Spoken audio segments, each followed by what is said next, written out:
have our featured speaker, and I noticed that Loren's been taking a few notes, so he must have some ideas about what transpired. At any rate, Loren built himself as the free market warrior. He has his books over here, which are some very amusing parodies of Dr. Seuss.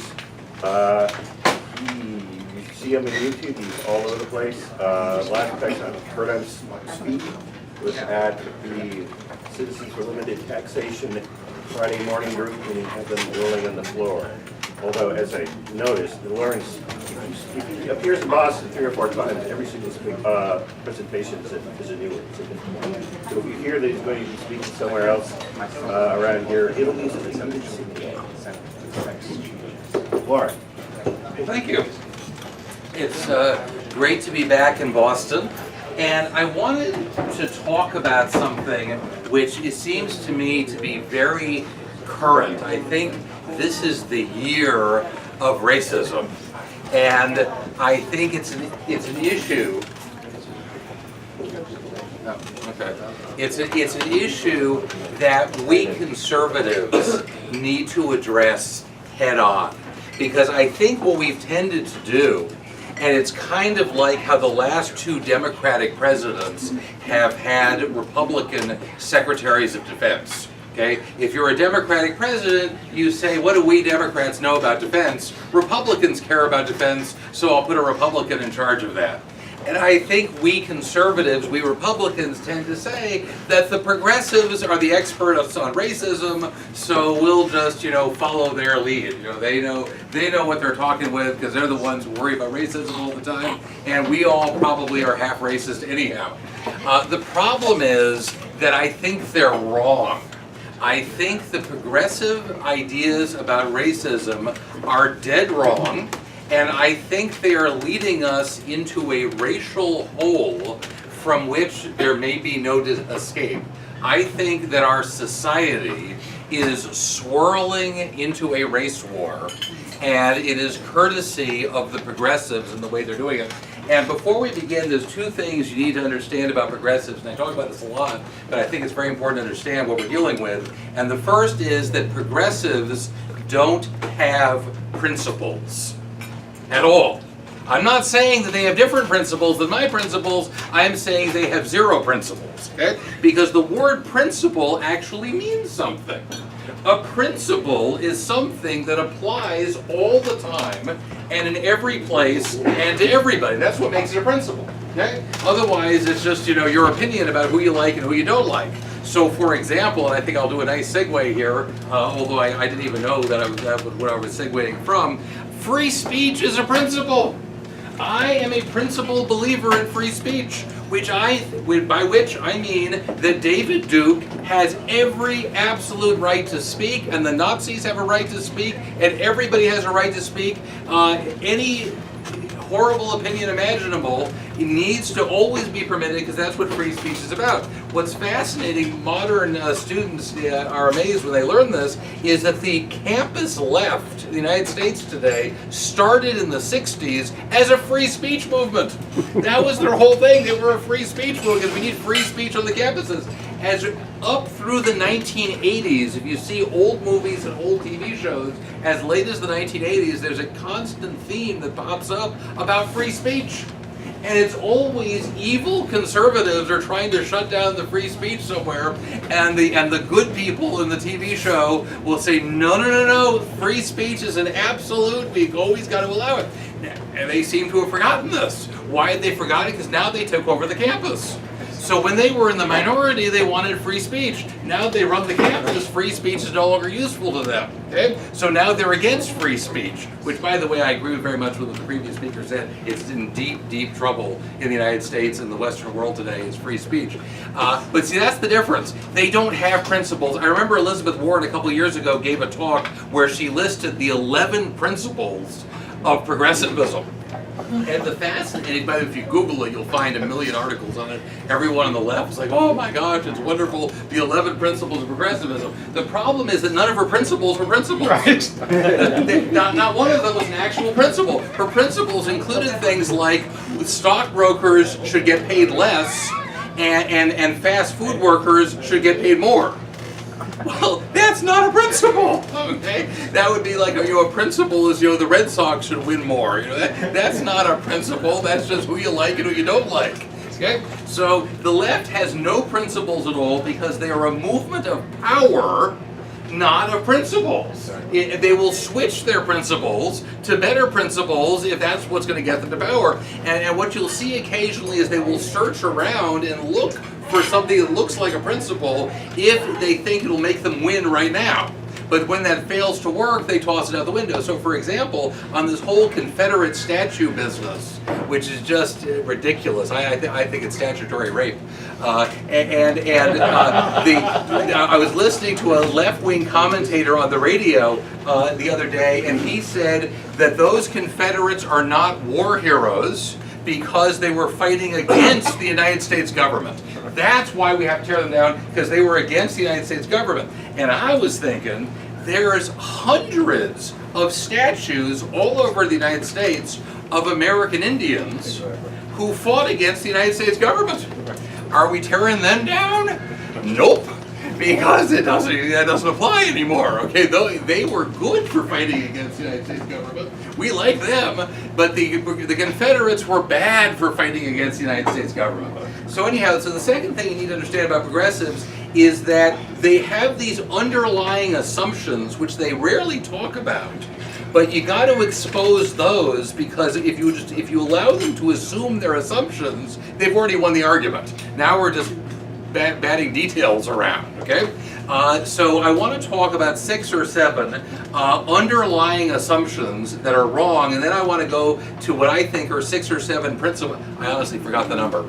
6 or 7 principles that conservatives should have when we deal with racism, because I'm actually against racism. I would like people to live in peace and harmony with each other, okay? It's very important to understand that the racists and the anti-racists in this country are on the same side. I'm not saying that they sit down and have meetings together to talk about their strategy, but it frankly wouldn't surprise me if they did. It's very much like the coalition of bootleggers and preachers that bought us prohibition. The two forces in this country that wanted prohibition were the bootleggers and the preachers, okay? Who theoretically were on the opposite side, but they were really on the same side. And I think that's what Antifa and the actual racists are really like. So the first wrong assumption is that racism is basically a binary issue. That there are basically 2 groups. The white folks and the non-whites, the people of color. Those are the 2 groups.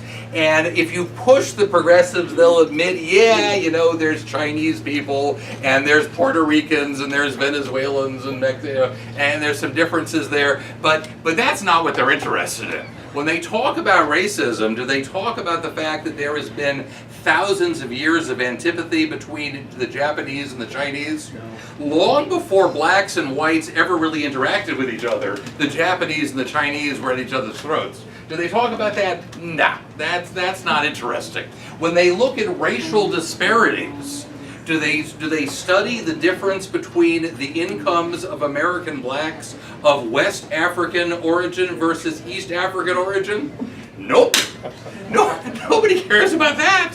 The whole point is it's the whites versus everybody else. And so this is a huge mistake if you're trying to deal with racism, because in Rwanda 20 years ago, the Hutus and the Tutsis had a race war which killed 1 million people.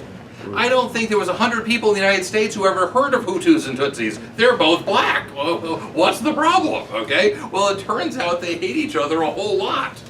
Even though no one in the United States was even aware of that, and managed to kill more people in a couple months than have been killed in all racial violence in the United States from the founding of the United States to today, by like 100 to 1. Okay? So that's the first problem. How many ethnic groups are there? And the answer is there are thousands. And the way to define an ethnic group is that somebody considers themselves an ethnic group. I mean, that's it. Okay, you guys may look absolutely identical to me, but if I think I'm in this group and I think you're in that group and I think there's an issue there, that's all that matters. There are thousands, and by failing to understand that complexity, the left gets it wrong over and over and over again. One of the stories of my childhood, which fascinates me, was the nation of Rhodesia, which was absolutely a racist regime. You can't even argue this. There was 6 million black people and 300,000 white people, and the white people had all the political power. Okay? And there was tremendous pressure brought on Rhodesia to change, and we can't have this, and they were boycotted and pressured, and eventually the white government collapsed. And what happened afterwards? Massacres happened afterwards. The massacres that weren't happening under white majority rule, because it turns out there are two different black groups in Rhodesia, which is now Zimbabwe. It was the Shona and the Matabeles, and they hate each other and been waiting for the whites were keeping them from killing each other, and they were like, the whites are gone, off we go. And so you completely miss this stuff by making the wrong point. And by the way, it's a fascinating example, and we'll get to the politics, the political side of this. But on the last day of totally racist Rhodesia, the life expectancy for a black person in Rhodesia was 66. You know what it is today? 37. 37. Okay, there are no white people in Rhodesia anymore. They've all fled because it's an absolute hellhole. A serious person cannot argue that forget the whites, that blacks in Rhodesia were way better then than they are now. Okay, this is stuff you got to deal with if you want to deal with it seriously. So the second error that I believe the progressives make is that they think that racism is the worst thing in the entire world. That is the rock bottom worst. It does not get worse than that. And that's very important because it allows them to do whatever they think is necessary, because nothing is worse than racism. And again, I disagree. I think I don't think it's good, but the badness of a thing really is determined by what it leads you to do. If your racism leads you to murder people, that's pretty bad. If your racism leads you to avoid people, that's not as bad. And I'm not saying that you should avoid people. I think everyone should live together in peace and harmony. Okay, I think everyone should love each other. But you can't tell me that murdering people is exactly the same as avoiding them. It is not. And what the progressives will tell you is if you're avoiding people today, tomorrow you're going to be shoving them in the gas chambers. And the evidence for that is it's non-existent. There is no evidence for that. And the obvious allusion is to the Nazi regime. But the Nazi regime did not get progressively more anti-Semitic. Hitler and the Nazi regime was just the extension of Hitler's personal opinions. Hitler was every bit as anti-Semitic in the 1920s as he was in the 1940s. He just hadn't developed the mechanisms to murder all these people in the 1920s, okay? The ideology was exactly the same, we were just waiting for the mechanisms to come along. So anyhow, it's not the worst thing. It depends, what you do with it. And if the worst thing you can do is murder people, then the worst ideology in the history of the world is probably communism, because it murdered more people than anything else. And if murdering people is the worst you can do, then the worst ideology today is probably Islam, which murders far more people than racist murder. And it's worth noting that both communism and Islam believe in universality. That is, say, they believe that race doesn't matter. That all you have to do you just have to be on our side. Okay, if you join Islam, they don't care what race you are. If you join the communists, they don't care what race you are. So it's just interesting that actually turns out to be worse. The third thing is that racism is a unitary thing. And again, this is something progressives love to say. They love to say that it's all the same. If you haven't personally torn down a Confederate statue with your own bare hands, you're just as bad as the slave owners. It's all that's right. It's all the same thing. We're all together in this. You're not on our side, so we just lump you all together. And I actually think that there are 3 different types of racism. Okay? And they're all bad. I'm not in favor of any of them. But they're different. And we don't get smarter by failing to acknowledge obvious differences that are there. The first difference, the first type of racism is what the left likes to call all racism, and that is hate. And the way I like to term it is ethnic grievance. Ethnic grievance racism is where you believe that your group has been victimized in the past by that group, okay? That's what Nazism was. It was based on ethnic grievance, okay? That they thought, I'm not saying that they're right, but their belief was, because their belief is what matters, their belief was, look what the Jews did to us, they stabbed us in the back, oh my gosh, we gotta get even with them. So that's one type of racism. The second type of racism is condescension, which again is not good. You shouldn't condescend to people, but it's not the same as ethnic grievance. It's different. The racism of Robert E. Lee was condescension. He did not hate black people. And I gotta tell you, the average slave owner in the South did not hate black people. They were merely condescending to them, which is not good. I'm against it.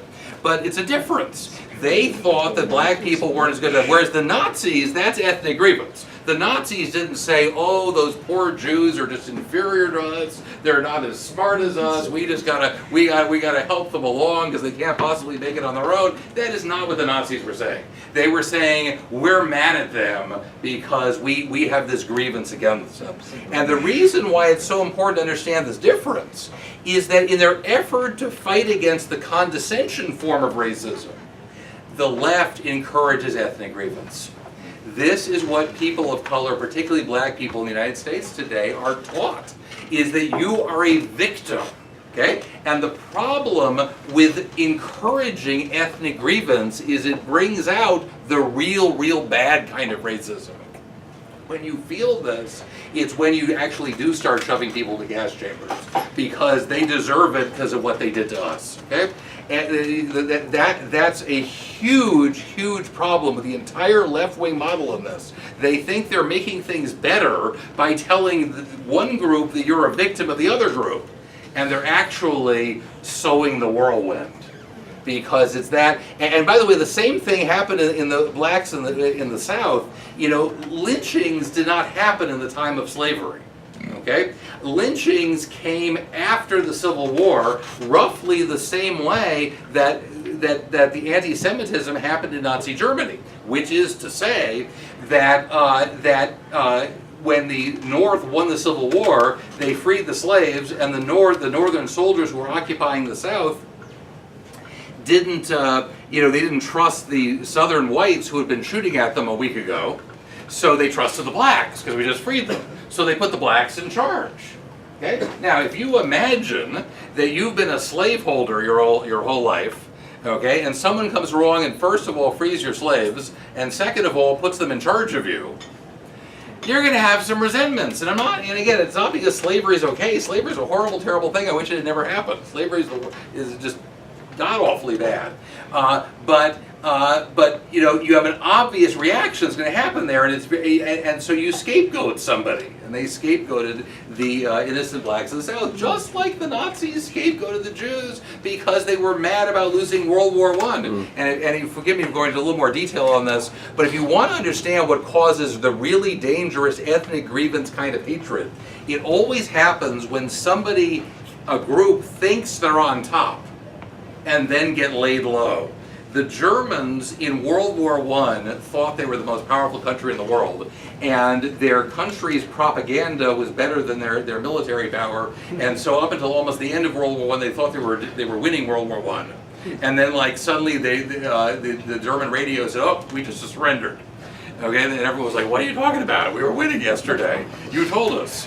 And so that's, okay, and the same thing with the white Southerners, okay? When you flip people like that, that's when they look for a scapegoat and you start getting this ethnic grievance thing going, okay?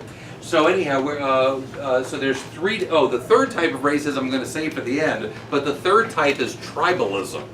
And they're all totally different. We'll revisit tribalism at the end.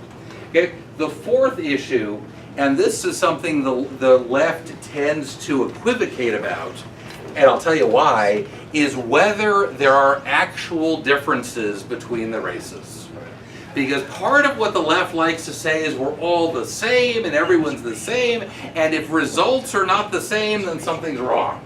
Okay? There was a study that came out in Britain, and I'll point out this was a conservative government they've got in Britain, theoretically. There was a study that came out that said it was just horrible and terrible that, that different racial groups had different results in British society. That whether you're rich or poor, whether you went to college or not, whether you were the victim of crime or not, depended on what race you were. And that the non-whites got the short end of the stick and everything is horrible and terrible. They now, by the way, have an equalities minister in the British government, whose job it is to make everything equal. So, on the one hand, the left likes to say that everybody's the same. On the other hand, they also like to talk about diversity, that we're all different. And when the Supreme Court said that you could not have different standards for different racial groups, which is what affirmative action is, but you can try to create diversity in your school. The left, the academic left, jumped on this and said, that's it, it's all about diversity. We're not trying to favor one group over another group. We just want diversity because it's so important for people to experience other types of people when they go to college. So now we are different. I mean, what their position is that we're all different, but the results have to be exactly the same. You can have differences, but no different results, which frankly is preposterous. It's absurd.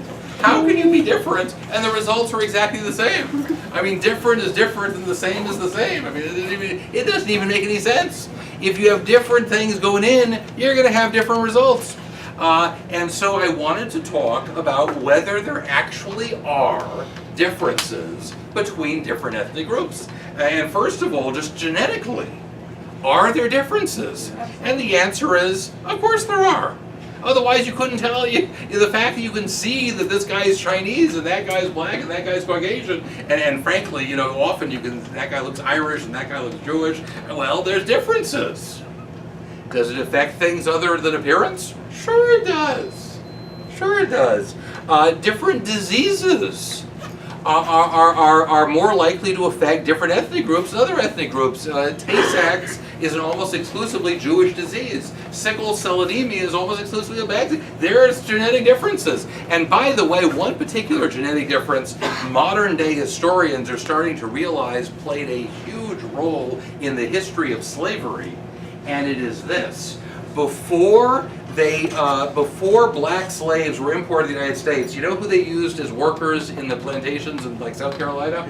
Was indentured servants. They did some Indians too, but indentured servants were shipped over from Ireland and the poorer classes in Britain. And it raises a fascinating historical question, the kind of thing that smart historians wonder about, which is, why did they go with the blacks and not continue with the indentured servants? And you could say, well, they didn't have to pay the slaves, but they didn't pay the indentured servants. That's why they were indentured servants, okay? And they had to pay for the passage of the indentured servants, but you got to pay for the passage of the slaves. What do you think, the shipping lines took them over for free? Okay, you got to pay for the passage either way. And the indentured servants from Britain and from England and Ireland spoke English, had the same culture, and wanted to be there. They voluntarily chose to be there. The blacks, at least initially, did not speak a word of English, had a totally different culture, and didn't want to be there, and were kicking and screaming the whole way. Well, which would you want on your plantation? If I said, for basically the same deal, you could have people who speak your language, share your culture, and want to be there, or people who don't speak a word, they don't share your culture. Well, that sounds like a no-brainer. Why did the black slavery happen? Malaria. The South Carolina at the time and Georgia too, was essentially a malarial swamp.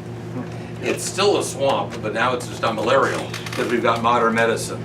The average life expectancy of the indentured servants who were brought into work in the fields in South Carolina was under 6 months. And from the plantation owner's perspective, I pay their passage to get 7 years of labor. If they drop dead in a couple months, I'm not getting my money's worth. Black people have way, way, way more resistance to malaria than white people do to this day. It may be the untold story of the whole history of slavery. But again, we're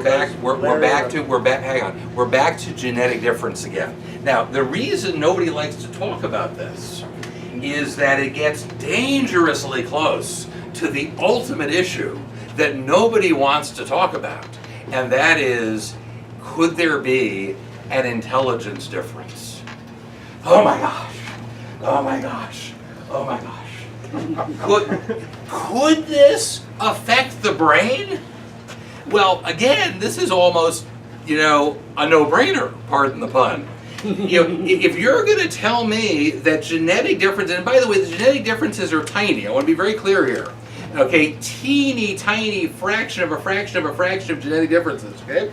But they're there, and 50% of your DNA is exactly the same as the DNA of a banana, okay? Which will tell you how little difference there is between two different racial groups, but there's some.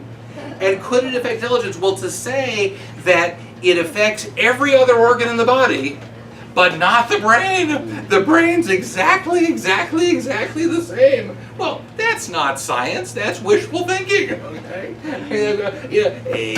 I can't believe that there aren't differences that affect the brain.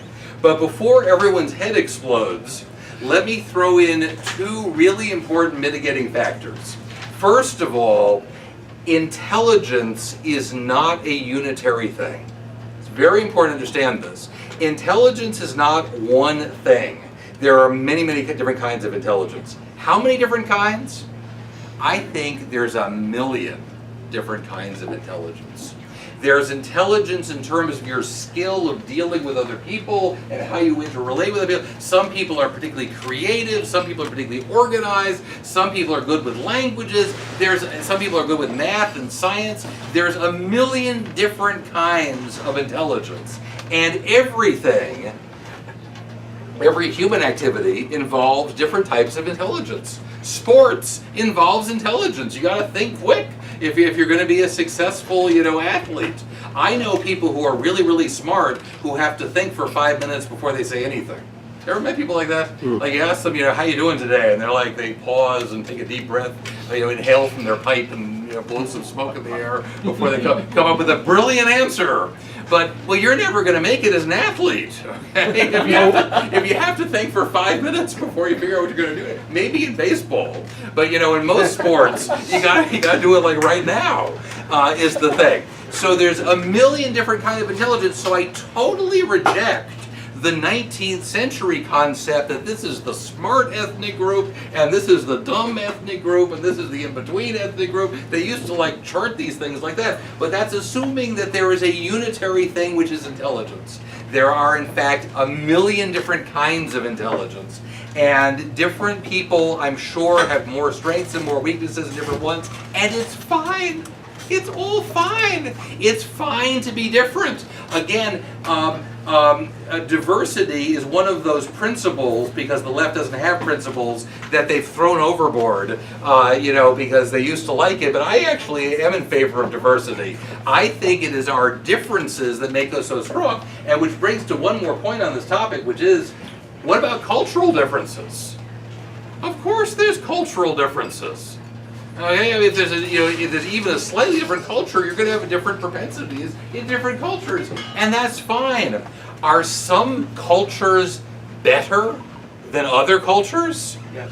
Hell yeah, absolutely. And it's funny. Some of my left-wing friends like to say, don't you believe in evolution?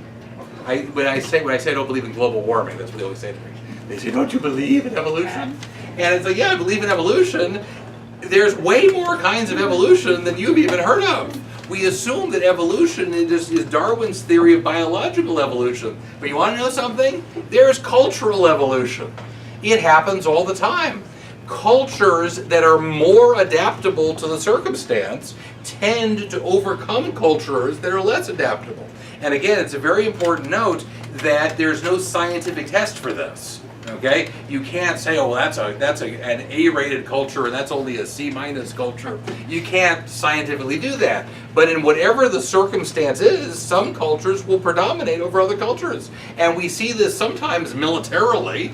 That Rome took over the world, and one little city conquered pretty much the whole known world. Why? Because they were really organized and really good at projecting their power way beyond. They punched above their weight grade, military-wise, and even in a non-military situation, different aspects of different cultures, if they are appealing to other people, will spread, and others won't.